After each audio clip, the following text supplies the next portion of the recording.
2,000 years, the horse and rider symbolize power, order, and historical continuity throughout the empires of the civilized world. Now, ironically, the greatest empire in the West was being destroyed by horsemen from the East.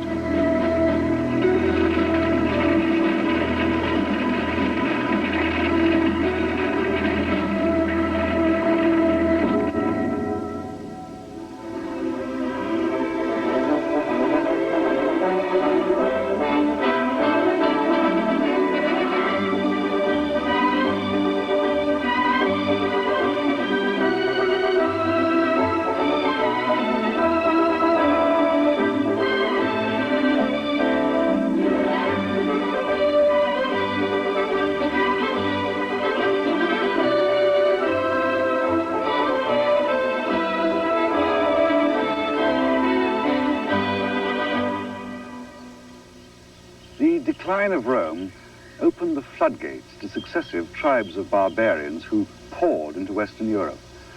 All that was left of the fabric of Roman society was an acceptance of the Roman law and a widespread belief in the Christian faith.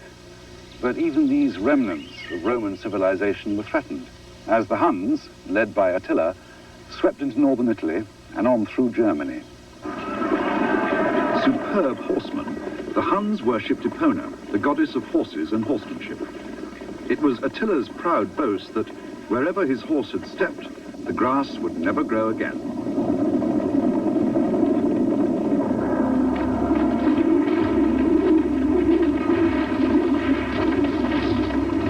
Having few possessions, the Hun cavalry traveled light, their constant poverty acting as a spur to further conquests.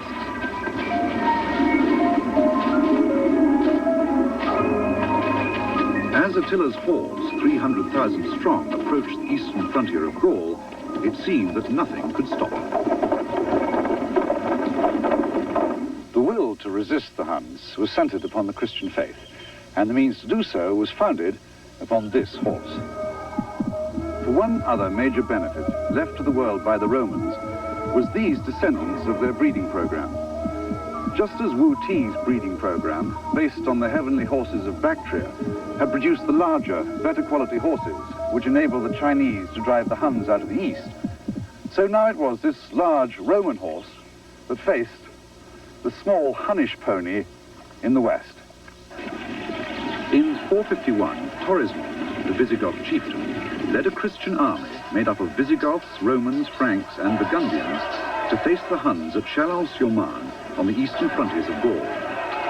Although the battle itself was indecisive, the Huns withdrew, leaving Western Europe to develop as a series of small tribal kingdoms, intent upon survival at the expense of their neighbors. In these circumstances, it seemed that in Western Europe at least, the evolution of the domestic horse had come to an end. But in his natural state, the horse, like other animals, will continue to develop, subject to two major influences: his environment and natural selection. There's considerable difference of opinion as to how this horse was evolved. Some feel it was because of the environment in which he lived, whereas others think man had something to do with it, with selective breeding. The Shetland pony evolved as miniature horses, whose exceptional strength in relationship to size makes him probably the strongest of the species Equus. In order to protect them against the harsh environment in which they lived, they grow a very, very thick coat in winter, double layer to what you see here. The little foal over there indicates a little bit of the thickness that they have. As well as that, amazingly thick, long mane and tail. In such sparse countryside as this, there's very little for the Shetland to eat, and therefore a small frame was necessary. These fellows are only 33, 34 inches in height, and at such a tiny height they can gain shelter from the boulders or a little crack in the hillside or whatever. By far the most prevalent type of descendants of the original wild horse were the ponies who had developed a tough hardiness, which made them suitable, without special breeding or feeding, to answer the demands which were made upon them. The Exmoor is somewhat reminiscent of the Asian wild horse, this very thick neck here, the mane on either side, and of course the famous mealy nose. The Exmoor himself is a jack of all trades, and perhaps more than any other breed in Europe, the Exmoor embodies the adaptability and the resilience that is the essence of the horse. It is generally assumed that horses cannot reason. In fact, down on Exmoor, these ponies have been known to come up to a cattle grid and just lie down on the ground and roll across it. Now, if that's not reasoning, I don't know what is.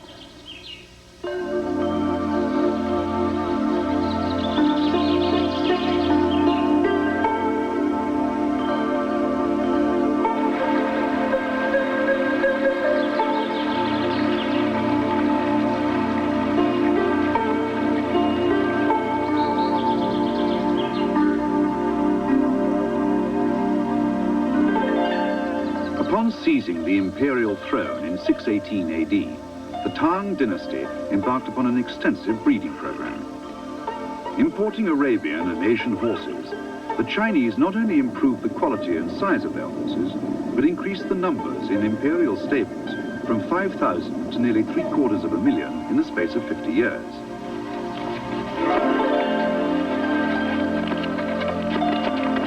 Women and men of rank and power rode or drove their horses as a statement of superiority.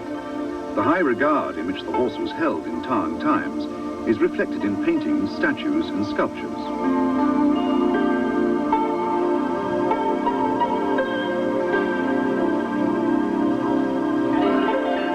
In a somewhat similar way to medieval Europe, the Tang armies depended on professional horsemen to spearhead their armies rather than drafting peasant conscripts. These mounted warriors were drawn from the steppe cultures of northern China.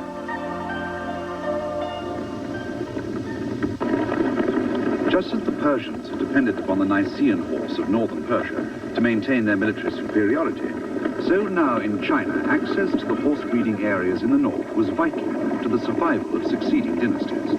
The loss of this access led to the ultimate collapse of the Sung. It was the ability to combine traditional Chinese administrative skills with horse expertise of the steppe cultures that explained the success of the later Mongol and Manchu dynasties. Thus, for a large part of China's recent history, the empire has been ruled by horse-orientated peoples from the north.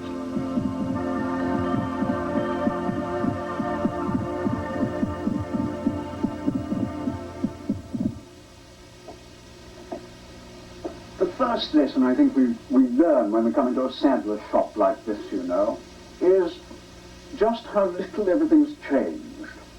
Nothing, in fact, is new. You see, most of these bits would have been recognizable to those nomadic horsemen on the steppes. They would have certainly been familiar to Xenophon, the Spartan general who wrote that first book on training cavalry horses and started a great spate of horse books. Now, this is the Fulmer cheek snaffle, but it was known to Xenophon. He would have recognized it very easily. It was made to start with in horn or bone, but by the time Xenophon was using it, it was certainly made in metal. Now, he would have also known this bit. This one has rollers round the mouth. You see them move round. Now, in Xenophon's day, he put rollers round the mouth of the bit like that, but he put little spikes on them, and he called them a rough bit for educating an unruly colt. Thereafter, though, we went to the nice, quiet, smooth bit, which encouraged the horse to trust his rider. And he was perhaps the first man who thought about horses trusting their riders. And that is very similar to the sort of bit that Xenophon would have used. And he would have known about this one, too. This one's got keys on it, and it's actually called a Tattersall ring bit with keys, and it's used for a young horse. And the idea of the keys is that the horse should play with them in his mouth. And if he plays with them, then he makes saliva, and that encourages him to relax the lower jaw. And Xenophon talked about the horse seeking the keys with his mouth. So that isn't new either. You see, that's been going for something like 2,500 years or more. Xenophon didn't use that bit, but he knew about it. This was the curved bit, and it was invented about 400 BC by the Celts, and they used it in order to get more control over the horse, because they were getting horses which were perhaps a little stronger, and they needed something more powerful to hold them. Otherwise, the horseman became at a disadvantage. This one is interesting, I think, because it has little horseshoe cheeks. It's actually a little show bit. But the horseshoe cheeks are an ornamentation which goes right back into time. The Scythians didn't have horseshoes on the cheeks of their bits, but they had an ornamentation which could have been, possibly, a fertility symbol of some sort. And here we see it reproduced in the 20th century. It's the same sort of thing. It's this going back in time, isn't it? And so there we are. Those are bits which we think of as being modern to our century. Not at all. They were known all those years ago. All we've done is brought them up to date and refined them a little.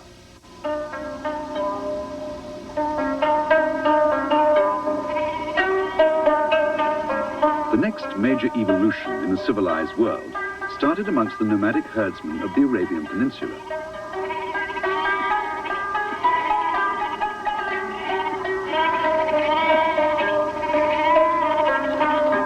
Like the nomads of Central Asia, it was the need to find grazing for their herds and flocks which caused them to be constantly on the move.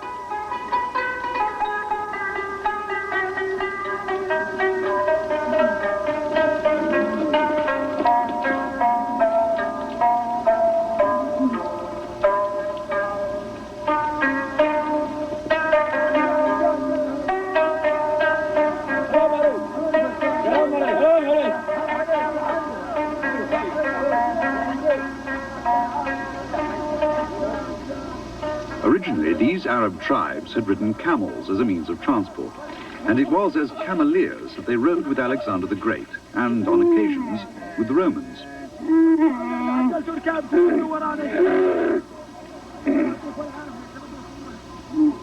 Up until the 4th century of the Christian era, this animal was in predominant use in Arabia. Now, a new breed and a new, more powerful and graceful animal was to be in use. It's the Arabian horse. This horse, the oldest of all domesticated breeds, was to play a major part not only in the development of the domestic horse, but also in the history of mankind.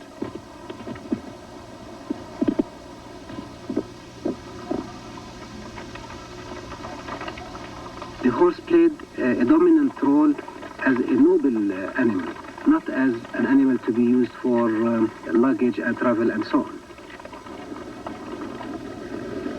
But its role in war was really the major role it played. For instance, the Janib or Mujannab style, where the Arab would travel on the camel with the help of one of his assistants, for instance, trailing his horse alongside. When he needs to charge, he will ride the horse, charge. The horse, of course, will be fresh and not tired, light. He will maneuver with the horse and then come back. Probably he had another horse alongside, so he will change and attack again.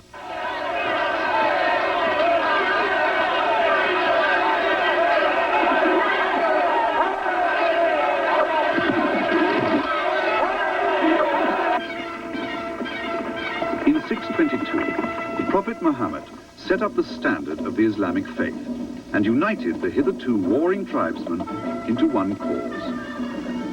That cause, to spread the faith by the sword. The means, the horse.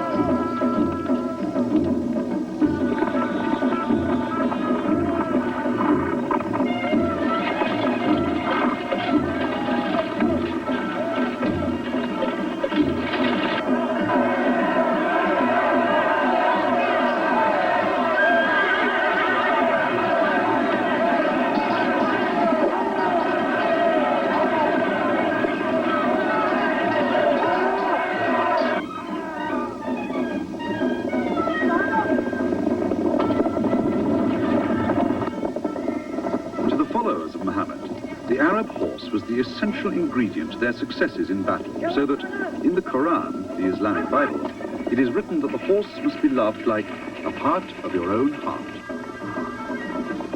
In Islam, the Arabs, of course, preferred the horse, but it was not a dominant tool of war. It was, like all armies at that time, horses were few in comparison with the infantry.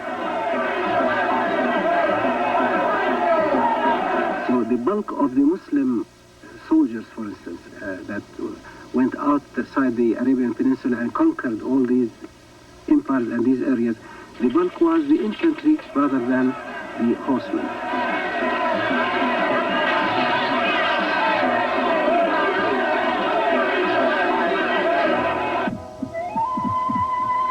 The horse was mentioned in the Holy Quran as means of entertainment and ornamentation and as means of battlement. One of the verses reads as follows: "Prepare for them the utmost of your power, including steed horses, steeds of war, in order to place terror in their hearts." A horse is not given as part of a taxation. A camel, a sheep, food or agricultural produce, but not the horse. It is not accepted as means of paying taxation. The horse, therefore, is not central to the religion, but it is central to the heart of the Arab.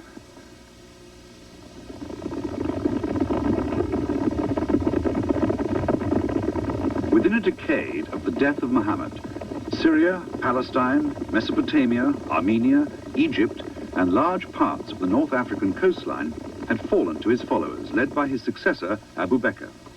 When finally the Persian Empire fell to Islam, only Byzantium stood between Christendom and the invaders. It was truly said that from Malaysia to Morocco, the Muslim faith was founded in the hoofprints of the Arabian horse.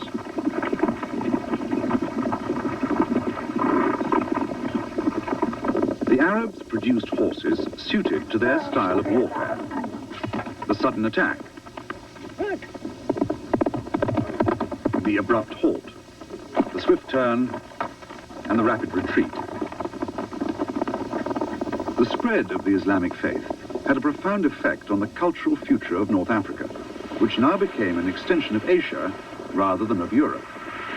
To the Christian tribes from southern Europe, the threat from the Moors must have seemed like a further plunge into the Dark Ages. After the fall of Carthage at the end of the 7th century, the way was clear for a Moorish invasion of southern Spain.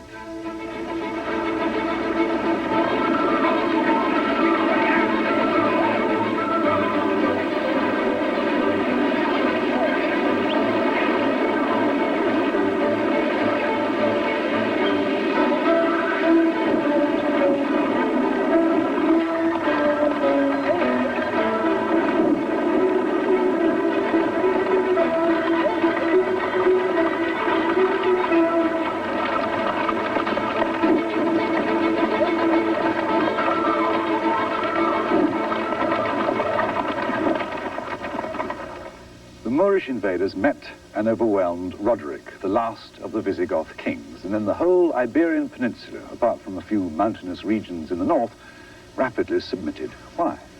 Why was the comparatively small Moorish army able to destroy the Visigoth kingdom so easily?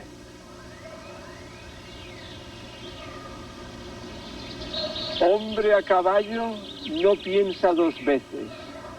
Man on horseback doesn't think twice. This is the wisdom of horsemen, the wisdom of the Spaniards who were on horseback for thousands of years. Who were here the great riders, the great horsemen? The Arabs. What the Arabs brought to Spain was understanding for the religion, the feeling of other peoples.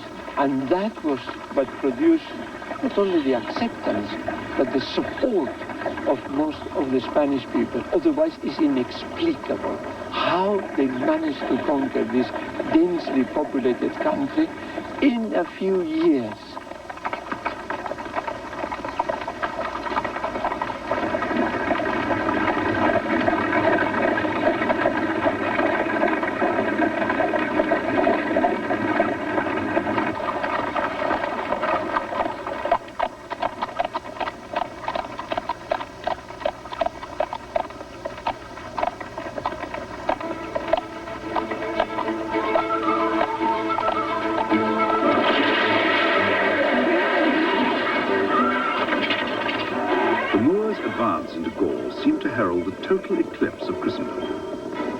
Frankish kingdom of Gaul was ill-equipped to meet the highly mobile invaders. The decline of equestrian civilization since the fall of Rome meant that by the 7th century, Frankish soldiers fought on foot. Unsupported by cavalry, they had little chance of stopping, let alone defeating the Moors. Appreciating this fact, Charles Martel, the mayor or principal minister to the Frankish king, sought to raise a cavalry arm. By promising grants of land in return for the services of man and horse, Martel managed to raise a force of heavily armored knights.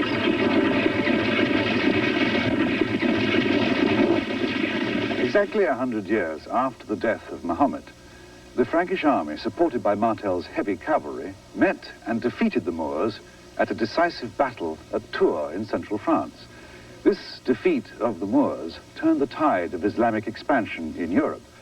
But the Moors remained in Spain for another 700 years, and their influence was profound and lasting.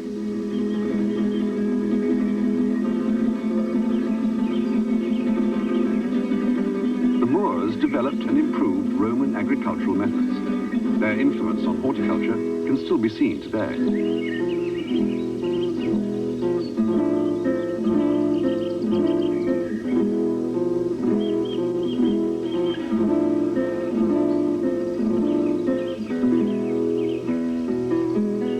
Understanding and love of literature and poetry, philosophy and theology, of mathematics, medicine, the natural sciences, geography, astrology and architecture has influenced Western thinking up to the present day.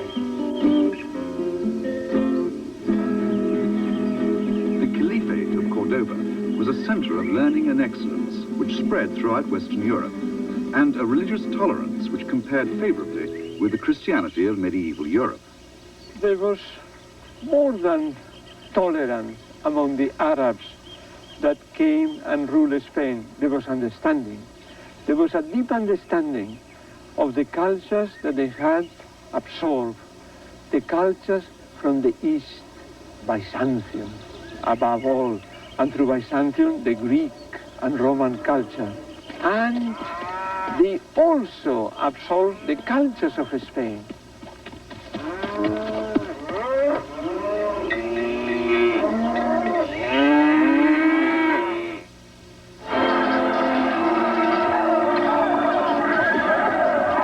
Turning back of the Moors was not only a key historical event in terms of European development, but it also had another important result. Martel's recognition of the need to change from infantry to cavalry in the Frankish army created the need to sustain the mounted horsemen. In exchange for grants of land that they gave to the mounted warriors for military service rendered, Martel instituted a system which became the dominant factor in the political and social systems of the Middle Ages. For to improve and maintain their horses, mounted warriors needed wealth, and this wealth was vested in the grants of land on which the feudal system was based. To be able to produce the numbers of horsemen required, knights and barons needed estates, just like this one, upon which to sustain them. The origins of the knight can be said to have started around about the 8th century, when the stirrup finally came into Western Europe. Until that time, if a man had tried to fight on horseback, for instance, if he tried to lean out and strike a man, he was likely to have fallen off his horse. So a stirrup made it possible for him to fight securely from horseback. Because to fight on a horse, one needs to practice regularly. It's a full-time career, so that the full-time soldier was born. He, of course, also needed this money to buy his armor. And, of course, the horse, which was very expensive. It had to be a strong horse and an agile horse to be able to fight effectively. I mean, not the cart horses that people normally imagine they fought on, but something like a rather sturdy hunter.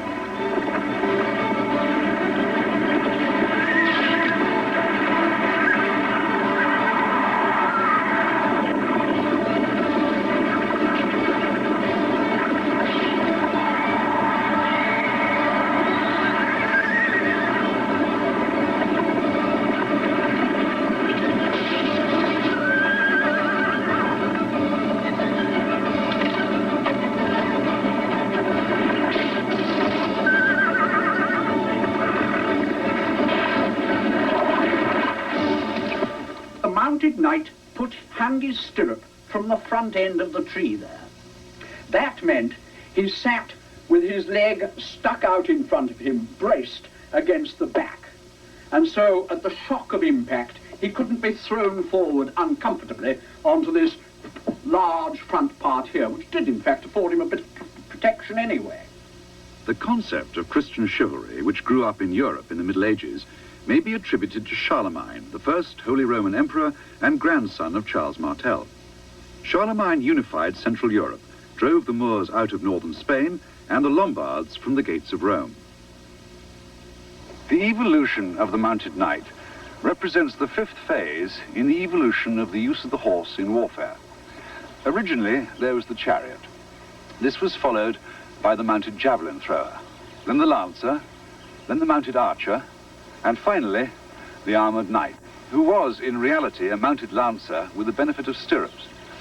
But it was this 10th century mounted lancer who created the popular idea of the knight in shining armor, and who came through numerous legends to represent the image of right over wrong, of light over darkness.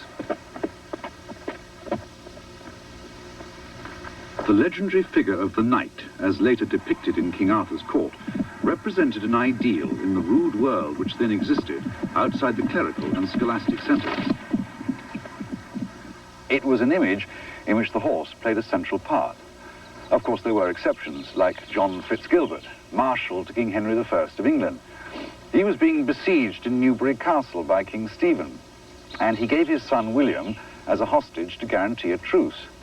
When he broke the truce, Fitzgilbert was told that, as a result, his son would be placed in a siege engine, a catapult, and hurled against the castle walls.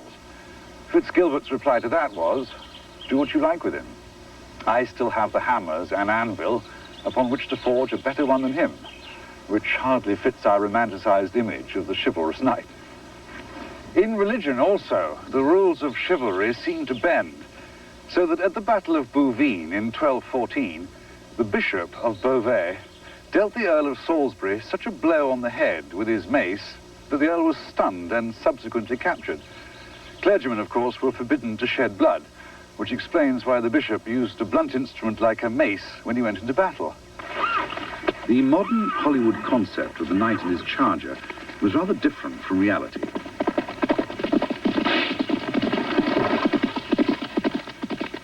The amount of armour worn and the size of the knight's charger in the 11th century is well recorded in the Bayeux Tapestry, which depicts, factually, William the Conqueror's invading army. Here we see that the knights wore chain mail rather than suits of armour, and that their horses were little larger than ponies. The lance at this time still seems to have been used like a spear.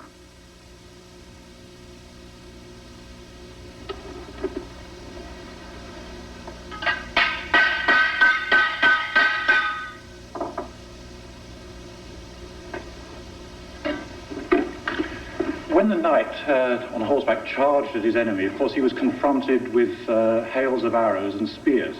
To be effective, he obviously had to be well armed.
That was used on the horse was rather the same as on the man.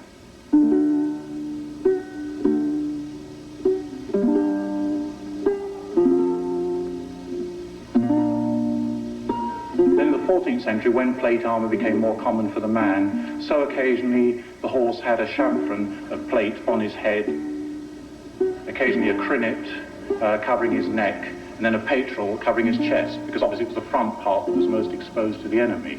As the man's armor became more complete in the 15th century, so occasionally did the armor for the horse, so that in the 15th century we do sometimes see a completely armored horse. That's the hindquarters, the sides, the whole horse protected.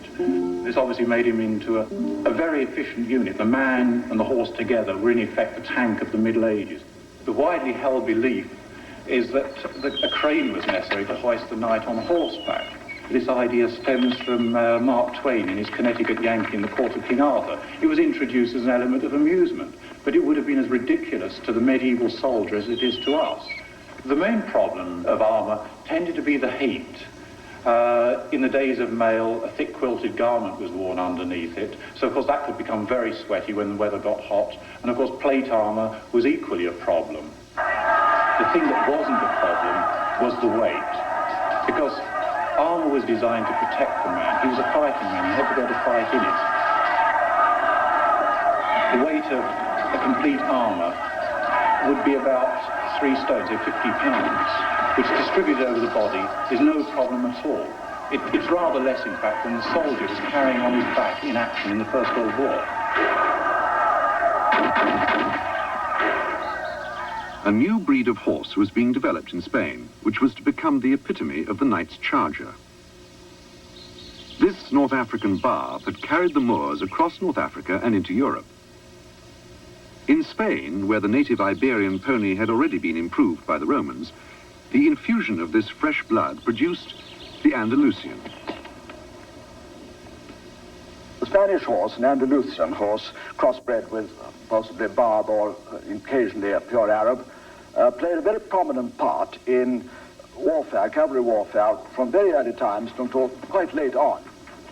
Starting with the First Crusades, they almost certainly rode the Spanish horse, a horse which had to be up to a considerable amount of weight because they wore chainmail armor of 220 pounds or something of that order. So they had a good, thick, deep-set horse, good-boned horse, capable of carrying this weight.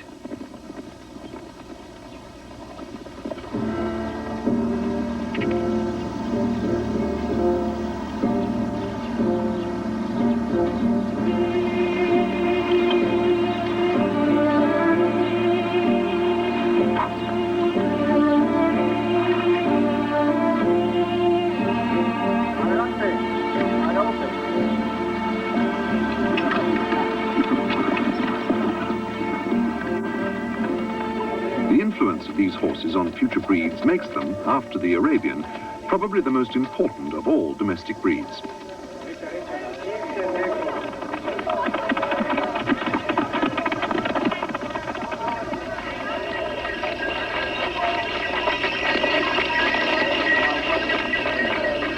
As the chosen mount of kings and great men, this horse became the basis of many other breeds, like the Hackney, the Lipizzaner, and the Connemara. Carrying the conquistadores in their conquests of the Americas, the Spanish horse provided the foundation stock for such varying breeds as the American quarter horse and the Appaloosa. In this monastery, the monks of Chartres played a major role in the evolvement of the Spanish war horse. From places such as these, Christian knights rode out to fight the Moors.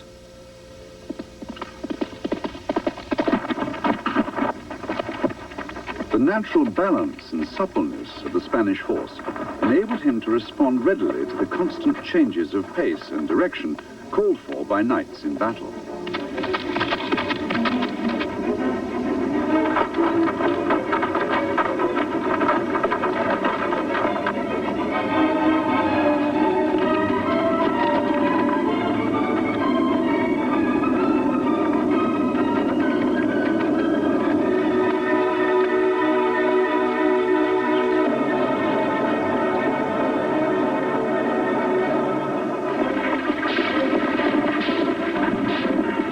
Latter half of the 11th century, a legendary figure emerged in the person of Louis Diaz, LC.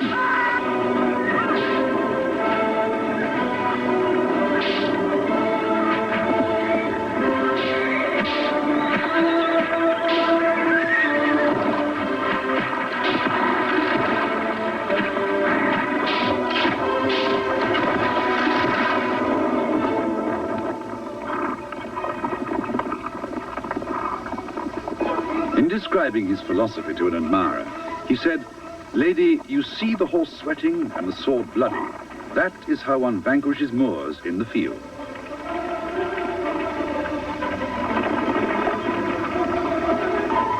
In fact, like many other medieval knights, El Cid was initially a gun for hire, offering his services to the highest bidder, be he Moor or Christian.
As with other historical legends, like Alexander the Great and Bucephalus, El Cid's Andalusian charger, Babieca, became as much a part of the legend as did his master.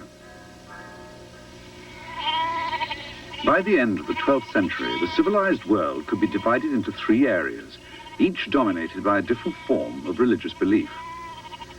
Buddhism had been carried from India into China on the back of the horse in the early years of the Christian era and spread throughout the Far East. The Arabian war horse had carried the Islamic faith into Asia, Africa, and Europe, and Christianity had followed the Roman legions throughout Western Europe. And when those legions had ceased to be effective, it was on the backs of the war horse that Christian knights defended their faith. Already, however, the invincibility of the knight was being challenged. In the Crusades, the confrontation between East and West exposed the shortcomings of the heavily armored warrior. They were opposed, these crusaders, by the Turk and the Saracen. Light horsemen riding a much more fleet horse, up to perhaps 14 hands. They rode short with the knee bent, as opposed, of course, to the knight who rode with the leg fully stretched. And therefore, with this knee bent, they were able to get much greater power from using their bows mounted. They were lighter on their horse, and therefore the horse was up to more work than was the heavier chain-mailed armored crusader. And they literally ran rings round these crusaders because they'd failed to learn that they had to use infantry, their crossbowmen, and of course they came to grief quite often.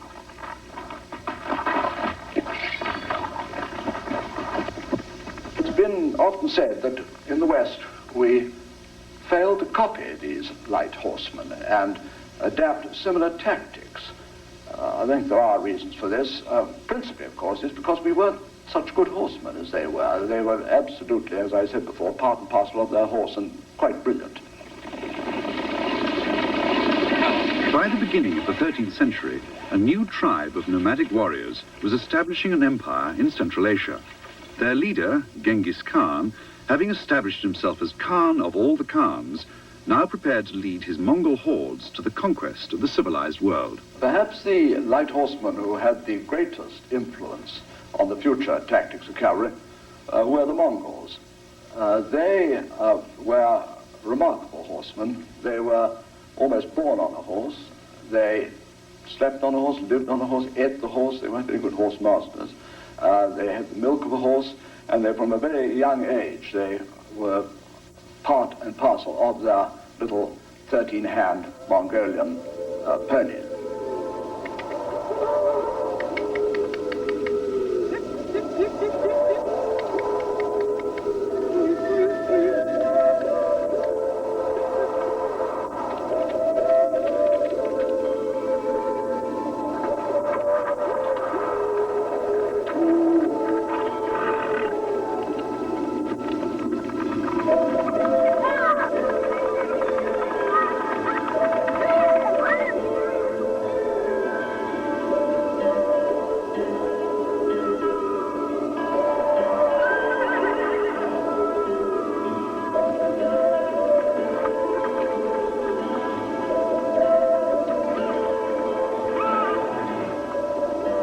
Mongol ponies were direct descendants of the Przewalski. Now, each warrior would take with him 10 remounts, changing them maybe 4 or 5 times in the course of a day's march. These extra horses would also serve as emergency rations, as well as providing the milk and the cheese, which were the Mongol staple diet. Genghis Khan's army was made up exclusively of cavalry, so that each division would have 10 regiments, and each regiment 10,000 men and 100,000 horses. I think his numbers have often been exaggerated. When he went into Turkestan, he only had probably 70,000 people. Nevertheless, he had large armies, heavy cavalry and light cavalry. His light cavalry carried 2 bows. One they used on the horse, and the other was used for more precise firing from the ground. And it's incredible to think that the draw weight of these bows, I presume, the one that was used on the ground, not the horse bow, was 170 pounds. The long bow at the time of Crecy was only 80 pounds, so enormous strength must have been required from the arms of these Mongol riders. He had very sensible tactics. He always proceeded with the skirmishers, and then he put his light cavalry through and his heavy cavalry finished the job up.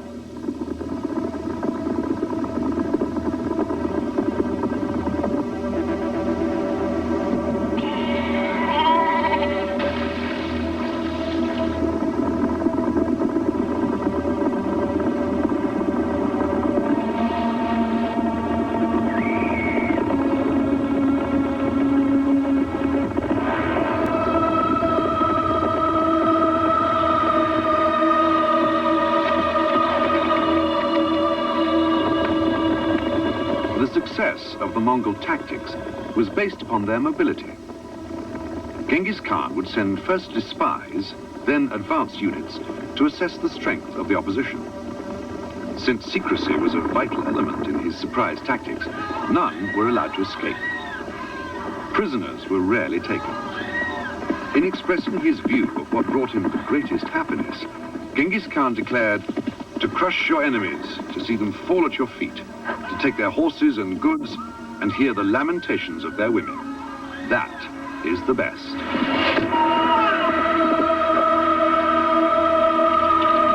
By 1211, the northern provinces of China had fallen to the Mongols. Turning westward, Genghis Khan overwhelmed the Turkish Khan, Mohammed Kothbeddin, adding the whole of southern Asia to his empire. The Mongols seemed poised to overwhelm Europe, as once again the 4 horsemen of the apocalypse, war, famine, pestilence, and death, rode irresistibly out of the depths of Asia.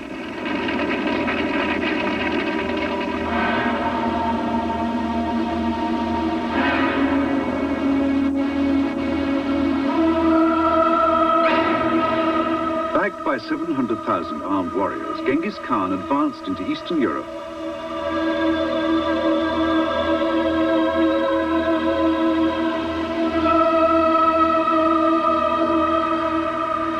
Man's endless ambition leads him to use whatever means are effective and available. And for thousands of years, the most effective means of conquest, on land at least, was the horse. And the most effective users of the horse were the pastoral nomads of the Asiatic steppes. Now, the Huns and the Moors' use of the horse had all but succeeded in overwhelming Europe. And now it seemed that nothing could stop the Mongol hordes.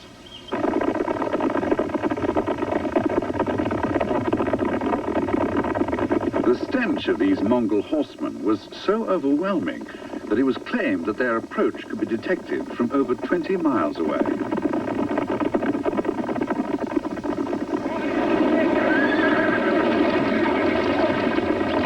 By 1226, the Mongol cavalry of Genghis Khan was poised to push across the Danube and move deeper into Eastern Europe.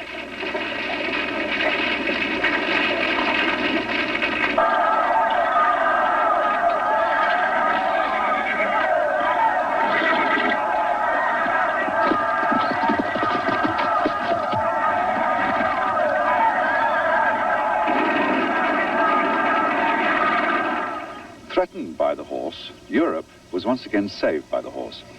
In 1227, while out hunting, Genghis Khan's horse was startled by a herd of wild horses and, rearing up, threw his rider to the ground. Genghis Khan died of his injuries, and his generals in Europe were recalled to Mongolia for the election of his successor. Genghis Khan's death saved Europe, for his empire was now divided up between his 4 sons. Although his eldest son, Ogdai, the great Khan, continued to threaten Eastern Europe, Mongol interests were now centered upon China and the Far East, rather than upon the West.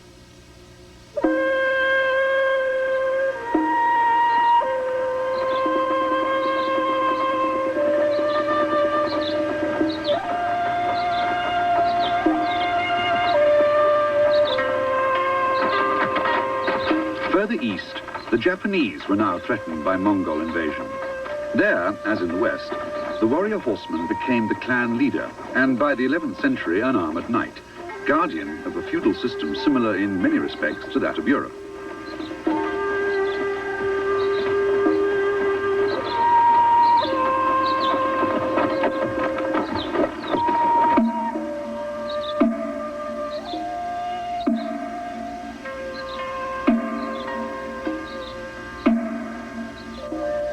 Here, the romantic symbol of the Middle Ages was the trinity of the horse, the warrior, and the flower.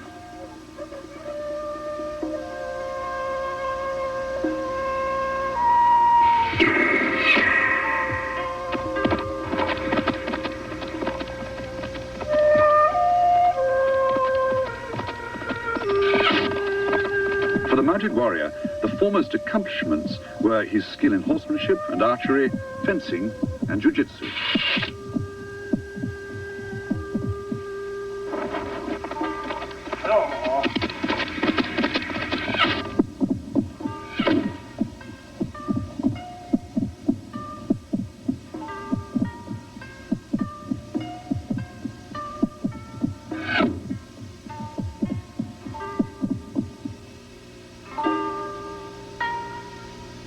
The continual civil wars of the 12th century ended with the eventual triumph of the Minamoto over all the other clans.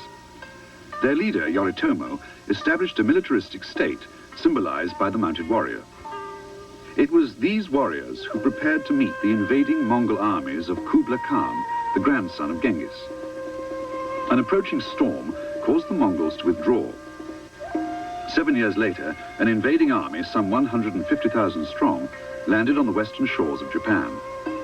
The Japanese had made use of the 7 years to improve both their cavalry and their defenses.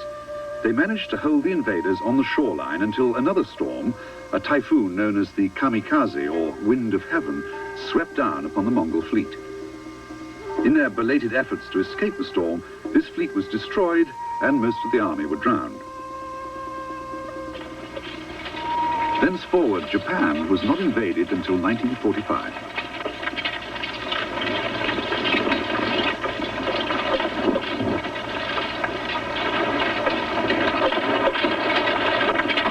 In the East, in much the same way as in the West, the end of the Middle Ages saw a society in which the horseman was perceived as a superior being with the might and right to fashion other men's lives.